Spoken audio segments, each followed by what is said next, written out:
Pemerintah Aceh menyelenggarakan Gebrak Masker Aceh Gema pada 4 September dengan mengikutkan seluruh SKPA. Gema yang dilaksanakan di Kabupaten Biren dengan melibatkan 3 SKPA yaitu DPMG, Inspektorat, dan Disbarinda. Kepala DPMG Aceh Azhari SE/MSI sebagai penanggung jawab kabupaten dan dibantu oleh Kepala Bidang DPMG Aceh sebagai penanggung jawab di kecamatan. Gema ini dilakukan untuk mendistribusi 1 juta masker bantuan Presiden dan sosialisasi pencegahan terhadap COVID-19.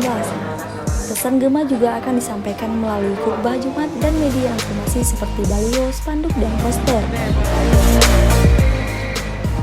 Kepala DPMG Aceh Azhari SE/MSI sebagai penanggung jawab kabupaten meninjau langsung persiapan Gema di setiap kecamatan yang akan dilaksanakan serentak pada hari Jumat. Pemerintah Aceh yang diwakili oleh Sekda Aceh Taqwa juga mengunjungi kecamatan untuk memastikan kesiapan gebrak masker yang akan dilaksanakan di seluruh kampung. Menurut Taqwa, angka kasus positif COVID-19 di Aceh terus meningkat, sehingga penting untuk mengampanyekan penggunaan masker kepada semua lapisan masyarakat.